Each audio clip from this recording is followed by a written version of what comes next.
A días de haber terminado el campeonato mundial, buscamos una referencia temática en lo que tiene que ver con las lesiones frecuentes en el fútbol. Es el turno de Pablo Fernández en Fitness y Salud. Pablo, ¿cuáles son las lesiones que se dan frecuentemente en el fútbol? Bueno, como todos sabemos, decimos que el fútbol es un deporte de contacto y vamos a decir que a veces las patologías que pueden darse con mayor frecuencia en este deporte son las patologías, ¿no es cierto?, o traumatismos directos. Tenemos que ver, de separar dos factores muy importantes, como son aquellos factores internos o externos que se pueden dar en un deportista que juega al fútbol. Los factores externos pueden ser el medio donde se desarrolla el deporte, los terrenos que no son a veces los adecuados, el calzado que usa el deportista, la parte a veces el mismo entrenamiento del mismo, el clima, todo puede influir, ¿no es cierto?, que puede predisponer a que a este deporte puede sufrir un tipo de lesiones. Y con respecto a esos factores internos que ya tienen que ver más con la fisiología, ¿no es cierto?, o la biomecánica del deportista, que pueden predisponer, ¿no es cierto?, a que pueda sufrir un tipo de lesión. En el caso de estos factores intrínsecos, lo más común que puede haber son las lesiones musculares, que son muy frecuentes en el deportista, donde si tenemos que localizar una región donde se puede producir mayor desgarro o lesiones musculares en el deportista, se va a dar en la cara posterior del muslo.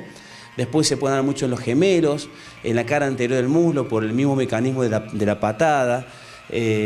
Creo que son patologías más frecuentes en esto. Y si también se pueden dar, ¿no es cierto?, problemas o lesiones de rodillas, como son los esguinces, que pueden ser de leve a grave, con una ruptura, lo que más conocido que conoce la gente en común, que son la lesión de los ligamentos cruzados anterior, o los esguinces de rodillas, o los esguinces de tobillo.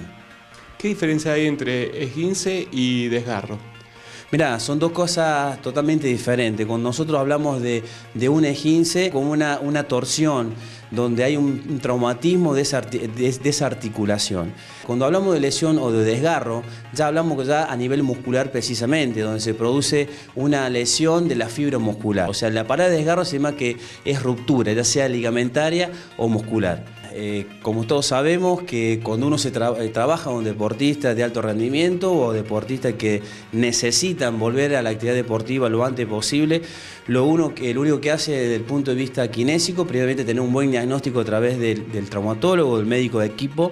Una vez que nos llega a nosotros, desde el punto de vista kinésico, lo que tratamos es de acortar esos tiempos de recuperación ya para incorporarlo al deporte lo antes posible, utilizando todo lo que es en la primera etapa, como la fisioterapia, utilizamos todo lo que es el proceso de bajar inflamación, el dolor. Una vez en esa primera etapa que nos pueden llevar entre la primera y segunda semana, ya la tercera semana empezar al trabajo de ejercicios en el gimnasio y bueno, y combinar con el trabajo de campo. Juntamente coordinamos con el trabajo con el preparador físico del equipo para hacer un trabajo interdisciplinario, ¿no es cierto?, para devolver a ese deportista a la alta competencia lo antes posible.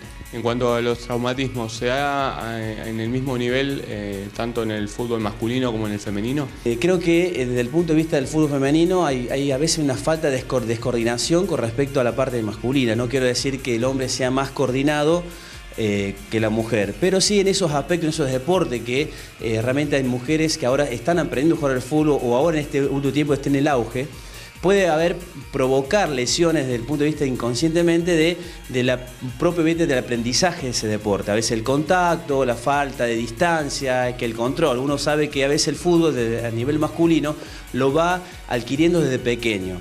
En este caso las mujeres creo que lo van adquiriendo en una edad mucho más avanzada y creo que la adquisición de esos conocimientos del trabajo biomecánico del gesto deportivo del fútbol hace que a veces puedan producir lesiones. Se ha dado caso que lesiones de ligamentos cruzados en mujeres se ha visto que en el momento del periodo menstrual de la mujer hace que ese bajo de hormonas que presenta en ese periodo menstrual la mujer puede producir un mayor riesgo de lesión de ligamentos cruzados anterior. Estudios, ¿no es cierto?, que se han dado en esto de deportistas mujeres en deportes de contacto, no solamente en el fútbol, que han tenido lesiones de ligamento cruzado, han coincidido que justo el día de la lesión la mujer se encontraba en su periodo menstrual. Gracias, Pablo, una vez más. No, muchas gracias por este tiempo. Gracias a ustedes. Pasó el licenciado Pablo Fernández. Nosotros de la teoría nos vamos directamente al césped, a la cancha, a ver a las chicas, a ver cómo juegan a la pelota. Ya venimos.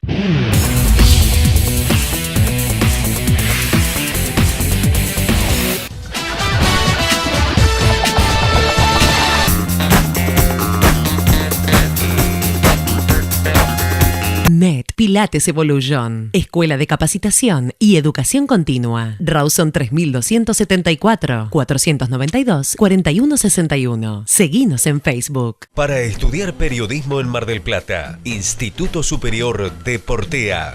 Título oficial y licenciatura. Director Juan Carlos Morales. www.deportea.edu.ar. Nutrivian te ayuda a cuidarte. Servicio de viandas hipocalóricas de primera calidad. Corrientes 2082. Envíos 492-3482. Conocé Redline Gym. Complemento de pesas, fitness, entrenamiento funcional, crossfit, pilates. Actividades para la tercera edad. Atención personalizada en sus 2 direcciones. Constitución 7166 y Dorrego, esquina Bransen.